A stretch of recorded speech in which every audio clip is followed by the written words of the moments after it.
Buenos días, mi nombre es Franco López y yo estudio en el Antonio José de Sucre, extensión San Felipe.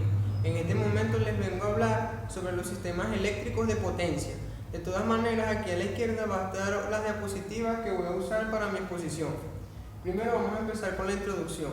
Los sistemas eléctricos de potencia son de gran importancia en la actualidad, ya que ellos son los que se encargan de transmitir, distribuir y comercializar la energía eléctrica.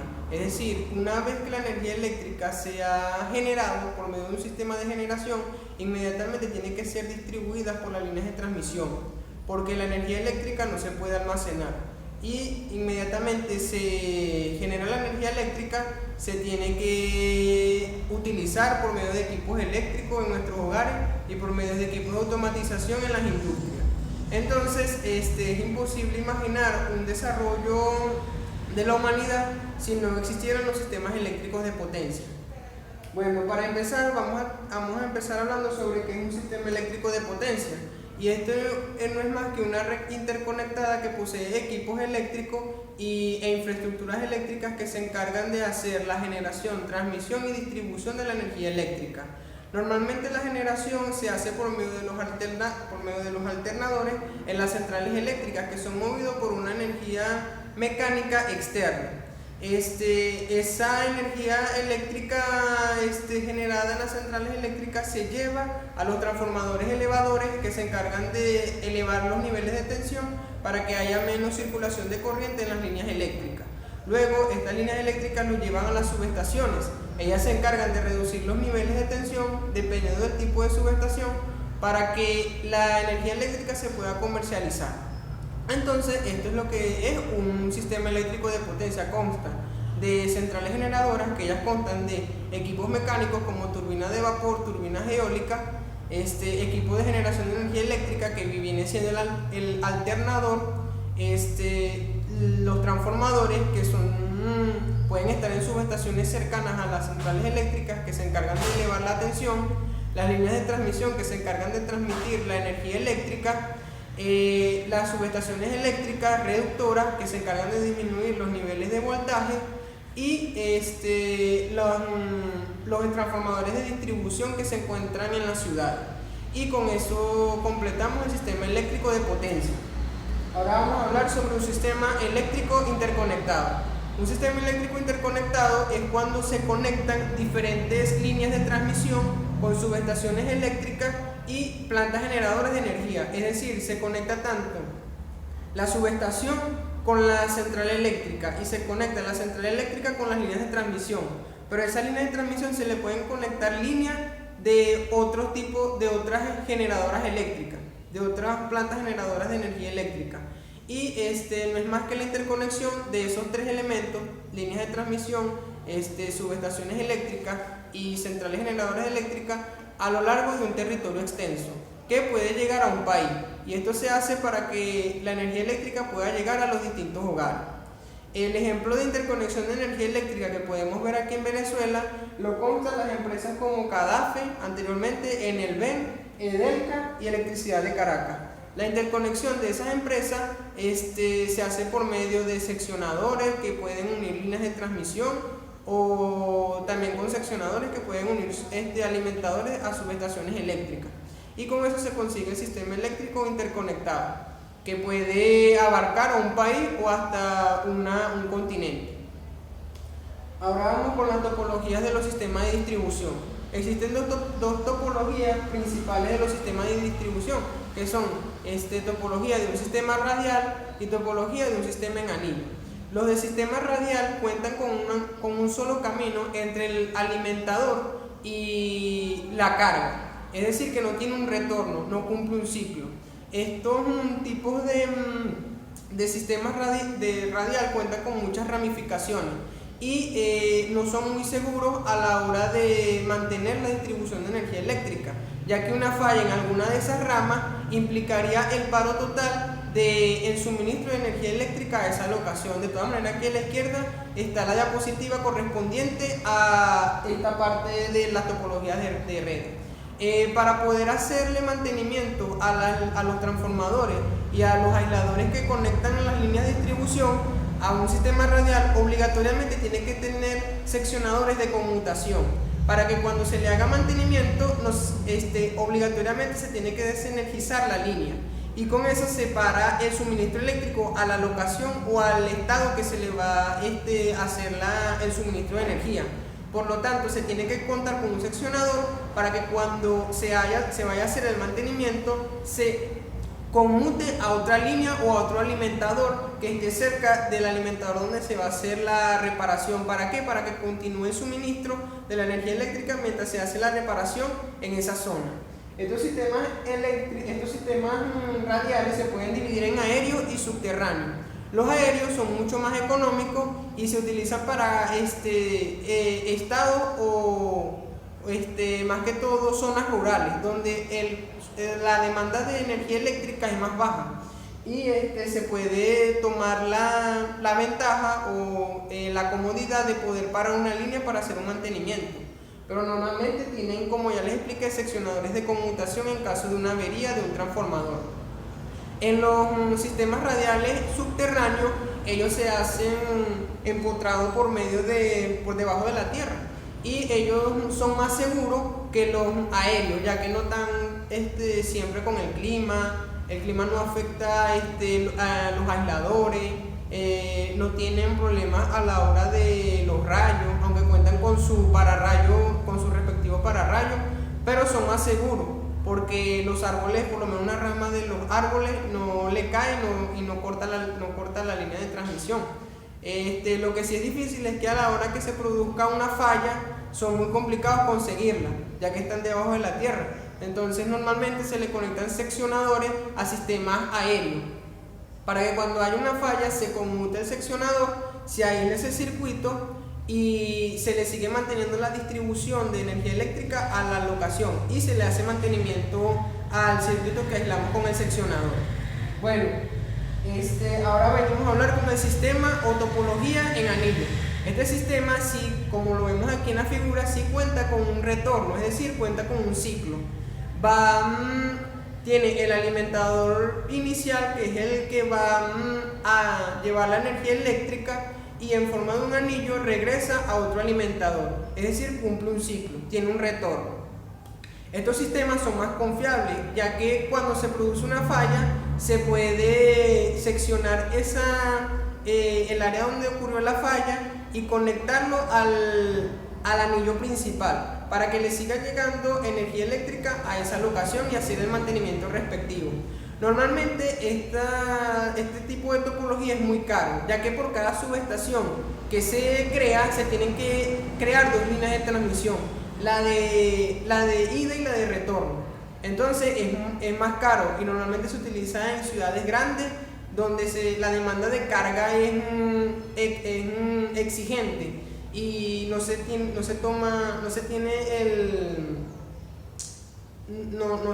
la posibilidad de dejar desenergizado esa área por 3 horas y hacerle mantenimiento, sino que se tiene que seccionar con el anillo principal para que esa área quede aislada y poder hacerle el respectivo mantenimiento sin cortar el suministro de energía.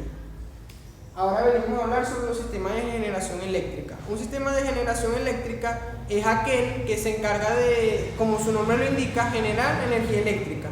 Esto lo hacen las centrales generadoras por medio de alternadores.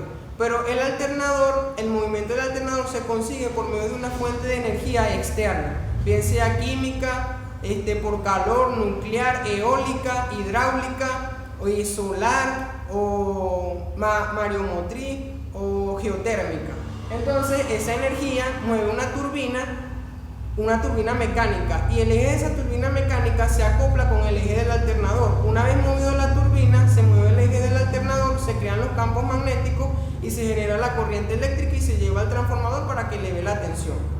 Eso es un sistema de generación, cuenta con la turbina mecánica y con el alternador, y la salida del alternador se lleva al transformador para elevar la tensión. Los tipos de sistemas de generación eléctrica pueden ser hidroeléctrica, termoeléctrica, nuclear, eólica y solar. La solar puede ser tanto termosolar como fotovoltaica. La termosolar son plantas eléctricas que tienen heliostatos, que siguen el movimiento del sol. El sol refleja la radiación solar a esos heliostatos y esos heliostatos los reflejan a la punta de una caldera. Esa caldera se calienta por la radiación del sol y calienta agua que corre por dentro de la caldera. Entonces eso genera vapor que mueve una turbina de vapor. La fotovoltaica se hace por medio de una célula solar que cuando se le induce una radiación solar genera pares de electrones y huecos y genera una unión PN. La energía se saca conectándole contactos y se saca una energía eléctrica.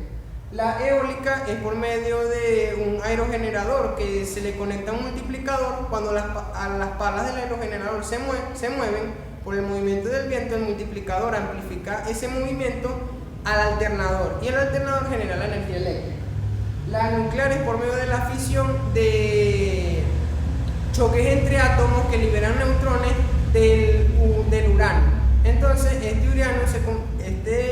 los neutrones que se generaron por el choque de los átomos de uranio que quedan sueltos se convierten en calor y se encargan de calentar el agua, generando vapor y expandiéndola en una turbina de vapor que mueve su eje, la turbina de vapor, y ese movimiento genera el movimiento del eje del alternador eléctrico. La termoeléctrica se hace por medio del ciclo de Rankine, que es un ciclo que empieza con la caldera. Cuando empieza con la caldera, ella se encarga de calentar el agua y esa agua se convierte en vapor. Ese vapor se lleva por medio de una tubería de presión que se expande en una turbina de vapor. Esa turbina de vapor se encarga de mover el eje del alternador por la presión que está ejerciendo el vapor en la turbina. Luego el vapor sale de la turbina y llega al condensador. El condensador lo que hace es intercambiar el calor y por medio de una bomba de presión que está conectada al condensador se vuelve a recuperar el vapor que se había obtenido, se vuelve a convertir en líquido, iniciando el ciclo otra vez en la caldera. Los elementos más utilizados para calentar el agua pueden ser el carbón, el fuel oil o el gas natural. Son los más utilizados y dependiendo del tipo de compuesto que se utilice va a tener una caldera específica. Una caldera específica para el fuel oil, una caldera específica para el carbón y otra caldera específica para el gas natural para calentar el agua. También tenemos las centrales hidroeléctricas. Es muy sencillo. Lo único que se hace es construir un embalse en una presa y se construye la sala de máquinas debajo del embalse. Se hace una tubería con una rejilla para poder para impedir el paso de objetos, por lo menos como piedras, cosas metálicas, y solo que pase el agua, y esa agua va a tener una energía potencial que al liberarla por medio de una tubería se va a convertir en energía cinética, y ese caudal de agua a una cierta velocidad va a mover los distribuidores de las turbinas hidráulicas. Entonces cuando el agua pasa mueve la turbina hidráulica, y la turbina hidráulica, el eje de ella está acoplada al alternador. Entonces el alternador por su movimiento va a inducir unos ciertos campos magnéticos en su interior y se va a generar la energía eléctrica que se va a llevar posteriormente a los transformadores. Ahora vienen los sistemas eléctricos trifásicos y monofásicos. Un sistema eléctrico trifásico, como lo vemos aquí en la figura, es aquel que cuenta con 3 fases, es decir, 1, 2, 3 fases, como lo vemos aquí.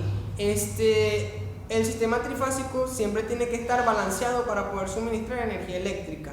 ¿Qué quiere decir balanceado? Como vemos en la figura, tenemos un sistema eléctrico trifásico balanceado y otro desbalanceado. Hay que tomar en cuenta de que las 3 fases están desfasadas por un ángulo de 120 grados cada una para completar los 360 grados eléctricos. Entonces, una diferencia de fase, si no están desfasadas simétricamente cada una de las fases, se genera un desequilibrio en la carga. También puede ser que no tengan la misma magnitud y por lo tanto no van a tener el mismo voltaje RMS, y eso también genera el desequilibrio. Como lo vemos aquí, un sistema desequilibrado. El sistema monofásico es más sencillo, solo consta de una sola fase. El otro de 3, consta de una sola fase.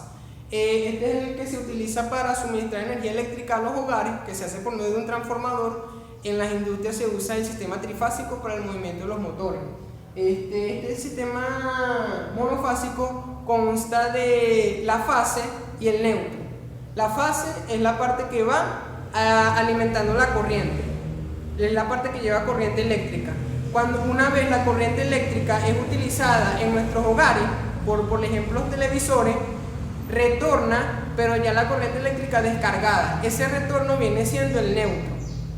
El neutro puede estar puenteado con la Tierra o puede tener una Tierra aparte. La Tierra se encarga de detectar los niveles altos de sobreintensidades y cuando hay un nivel alto de sobreintensidad, su impedancia es muy baja en comparación a los equipos eléctricos que están conectados con la fase y en el neutro. Entonces la corriente va a ir a la impedancia más baja y esa impedancia conduce a una varilla que está puesta a tierra para que descargue la sobreintensidad y no dañe los equipos eléctricos. Las conexiones de los sistemas trifásicos son de dos tipos, pueden ser conexión en estrella y conexión en triángulo. La conexión en estrella es como la tenemos aquí. Tenemos una impedancia B y C y tenemos entre ellas el neutro. Nosotros alimentamos a la impedancia A por medio de una corriente eléctrica alterna, por la impedancia C por medio de otra corriente eléctrica y a la impedancia B por otra corriente eléctrica. Lo que sucede aquí es que la corriente eléctrica de línea va a ser igual a la corriente eléctrica de fase y el voltaje de línea va a ser igual a la raíz de 3 por el voltaje de fase. El voltaje de línea y la corriente de línea es lo que nosotros le suministramos a la estrella. La corriente de fase es la corriente que sale de la estrella y el voltaje de fase es el voltaje que también sale de la estrella. Por lo tanto, el voltaje de fase de una estrella va a ser igual al voltaje de línea sobre la raíz de 3. ¿Por qué? Porque el voltaje en cada una de las impedancias es el voltaje con la impedancia A con respecto al neutro, con la impedancia B con respecto al neutro, con la impedancia C con respecto al neutro. Entonces, por lo tanto, el voltaje de fase no va a ser igual al voltaje de línea. Aquí tenemos otro, pero con una estrella, un sistema en triángulo. Triángulo es un sistema trifásico, pero en triángulo. ¿Cómo consta este? Consta de 3 líneas que están conectadas en forma de triángulo y cada línea comparte con la otra línea. La línea A comparte con la C, la línea C comparte con la B y la línea B comparte con la A. Entonces, ¿qué es lo que sucede aquí? El voltaje de línea va a ser igual al voltaje de fase, cosa contraria que sucedía en estrella. Y la corriente de fase va a ser igual a la raíz de 3, la corriente de línea va a ser igual a la raíz de 3 por la corriente de fase. Por lo tanto, la corriente de fase va a ser igual a la corriente de línea por raíz de 3. Es decir, que la corriente de fase va a ser diferente a la corriente de línea. ¿Por qué? Porque nosotros alimentamos corrientes de línea que sería IC, pero a la salida tenemos la corriente en esta zona que es A y C, la corriente entre la fase C y la fase A. Tenemos de salida la corriente entre la fase C y la fase B. Y aquí en la parte A tenemos la salida entre la corriente entre la fase B y la fase A. Por lo tanto, la corriente de fase va a ser diferente a la corriente de línea. Es lo contrario a lo que sucede en una estrella. Bueno, seguimos. De todas maneras, aquí a la izquierda están los dibujos y las diapositivas de esta exposición. Ahora venimos a hablar sobre las líneas de transmisión. Las líneas de transmisión son el medio físico por el cual se lleva el suministro de energía eléctrica. Ellas constan de una torre de apoyo, los aisladores y los conductores eléctricos y el cable de guardia. Y lo que hacen es como un soporte físico para uno poder suministrar energía eléctrica a las industrias y a los hogares. Ahora venimos a hablar sobre los aisladores en las líneas de transmisión. Los aisladores son los que, como vemos aquí en la diapositiva, se encuentran en los apoyos de la torre. Ellos se encargan de unir los apoyos de la torre con los conductores eléctricos de línea. Ellos tienen una función mecánica y de sostén hacia los conductores eléctricos para que se encuentren templados y no hagan contacto con la torre para que no se genere un cortocircuito. Y de eso es que se encargan más que todos los aisladores. Ellos pueden ser de porcelana, hechos de porcelana, de vidrio y compuesto. También pueden ser fijos, en suspensión, en caperuza vástago y de campana. Pero todos cumplen la función de aislar los conductores eléctricos de la torre, tener un soporte mecánico para que los conductores estén templados y proteger de cualquier cortocircuito que genere el cable con la torre. Ahora venimos a hablar sobre las torres de transmisión. Ellas se encargan de hacer un medio de apoyo para que los conductores puedan llegar a la distribución de energía eléctrica. Ellas contienen los aisladores y por medio de sus apoyos ellas pueden sostener a los aisladores y mantenerlos templados. Entre los tipos que podemos encontrar son las de tipo suspensión, donde los aisladores se encuentran suspendidos, las de tipo angular, que estas son más que todo para distribuir, para hacer cambios en la línea de transmisión, es decir, de aquí hacer un cambio, un cambio de 90 grados en la línea de transmisión, y tenemos también la de terminal y la de fases horizontales, que son las que más se utilizan en Venezuela. Ahora venimos a hablar sobre los valores de tensión normalizados en Venezuela según las normas CADAFE. La norma que normaliza los valores de tensión de transmisión es la COENI 159/1997, que la tenemos aquí a la izquierda en la diapositiva.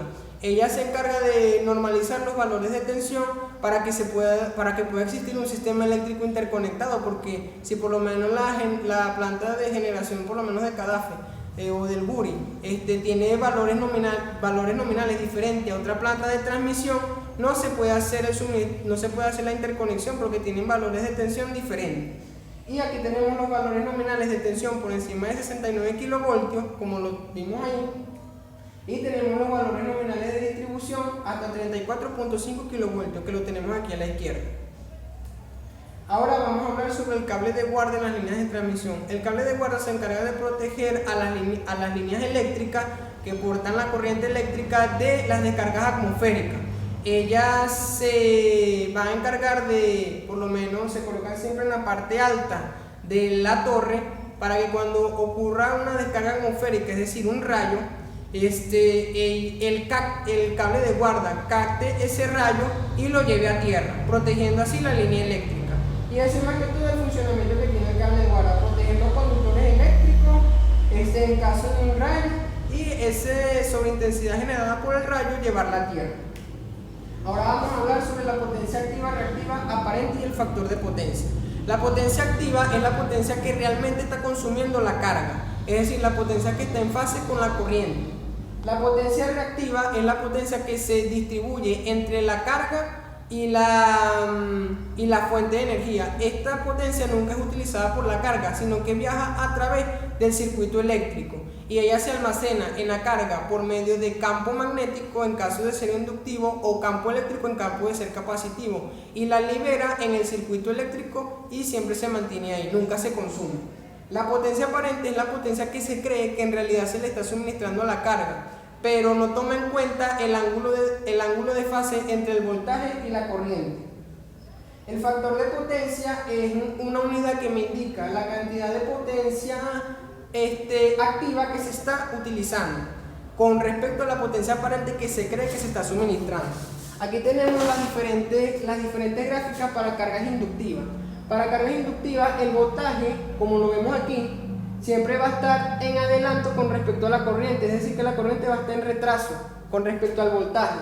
Por lo tanto, para cargas inductivas siempre va a tener una potencia activa positiva y va a tener también una potencia reactiva positiva, es decir, que consume potencia activa y consume también potencia reactiva.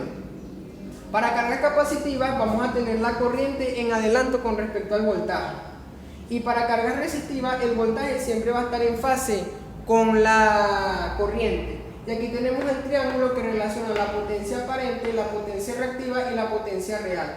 El ángulo entre el cateto adyacente y la hipotenusa, que viene siendo la potencia real y aparente, viene siendo nuestro factor de potencia, que es igual al coseno del ángulo. Para calcular la potencia reactiva la potencia real se utiliza la siguiente fórmula.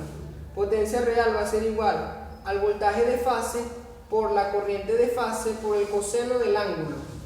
Para calcular la potencia reactiva, es decir, va a ser igual al voltaje de fase por la corriente de fase por el seno del ángulo. Y para calcular la potencia corriente va a ser igual al voltaje de fase por la I de fase, pero no toma en cuenta el ángulo entre el voltaje y la corriente. Si vemos, esta fórmula siempre usa la fórmula para calcular la potencia en corriente continua, que va a ser igual al voltaje por corriente. Como vemos, para calcular la potencia reactiva, voltaje de fase por I de fase, coseno del ángulo, para calcular la potencia activa, y la potencia reactiva y la potencia aparente. Bueno, ahora vamos a hablar sobre la simbología de los elementos que conforman un sistema eléctrico de potencia, según las normas ANSI y la IEC. Estas normas se encargan de normalizar la diferente simbología de los sistemas eléctricos, como lo vemos aquí a la izquierda. Y eso más que todo eso es lo que se encarga. Aquí vemos cómo se ven los transformadores monofásicos, trifásicos, y los motores síncronos y los interruptores, según esas normas. Utilizamos mucho el diagrama unifilar. Bueno, un diagrama unifilar significa de una sola línea, y diagrama significa una especificación gráfica sobre un sistema. Y el diagrama unifilar se encarga de, por medio de una línea, especificar un esquema gráfico de un sistema eléctrico, tomando en cuenta siempre las partes más importantes. Por lo menos aquí tenemos el diagrama unifilar de una subestación eléctrica. Por lo menos ahí se está concentrando en la transmisión de energía eléctrica o distribución. Entonces ahí el diagrama unifilar no toma en cuenta los equipos de media tensión, por decir relés, contactores, sino que toma los equipos más importantes, que vienen siendo los alimentadores, los seccionadores y los transformadores. Esto se usa para simplificar el plano a los requerimientos de lo que se quiere. Por lo menos un plano en sistema de potencia se va a concentrar en los equipos de alta tensión, y un plano de media tensión se va a concentrar en los equipos de media tensión. Es como un resumen para ver lo más importante y lo que se requiere del plano eléctrico. Ahora vamos a hablar sobre las subestaciones eléctricas. Las subestaciones eléctricas son como subestaciones que se encargan de regular o normalizar la transmisión y la distribución de voltaje. Ellas se encargan por medio del transformador de reducir o elevar el voltaje. Si el voltaje se reduce, se llama transformación eléctrica, subestación eléctrica reductora, y si aumenta se llama subestación eléctrica elevadora. Entre los tipos de subestaciones podemos decir de maniobra, que se encargan de recibir líneas de transmisión pero no poseen transformador. Ellas se encargan de por lo menos distribuir las líneas de transmisión. Las de transformación pura, que ellas sí se encargan de hacer la transformación de energía eléctrica utilizando transformadores. Las de maniobra no usan transformadores. Las de transformación y maniobra usan tanto maniobra como transformación. Y las de alta tensión que están cerca de las subestaciones eléctricas, y ellas se encargan de elevar los niveles de tensión. La transmisión se hace en niveles de tensiones altos para que haya menos circulación de corriente eléctrica y se produzcan menos pérdidas por el calentamiento resistivo de los conductores al paso de la corriente. Este calentamiento resistivo es la transformación de la potencia eléctrica en calor, es decir, el efecto Joule. Entonces, cuando hay más tensión, hay menos circulación de corriente, es decir, menos roce de los electrones del flujo de corriente eléctrica con el cobre, y por lo tanto hay menos calor. Y a la hora de cuando se va a consumir la energía eléctrica por medio de una subestación reductora, se bajan los niveles de voltaje, y bajando los niveles de voltaje aumentan los niveles de tensión, para que pueda ser utilizado un uso óptimo para los diferentes equipos que utilizan las industrias y los hogares. Entonces esa es la importancia y la función que tienen las subestaciones eléctricas: reducir las pérdidas de potencia por el calentamiento resistivo de los conductores. En conclusión, podemos concluir que los sistemas eléctricos de potencia constan de plantas generadoras, subestación eléctrica y transformadores de distribución, que todo está interconectado y que se encargan de suministrar de forma segura y eficiente la energía eléctrica a nuestros hogares. Vimos que la energía eléctrica se transmite en alta tensión para que haya menos pérdidas por efecto Joule. Esta transmisión se hace por medio de los transformadores, que elevan o reducen la corriente pero mantienen la frecuencia de la misma, y son un equipo muy importante en las subestaciones eléctricas. Bueno amigos, este es todo el video. Espero que les haya gustado mucho y gracias. De todas maneras, aquí a la izquierda está la diapositiva. Gracias.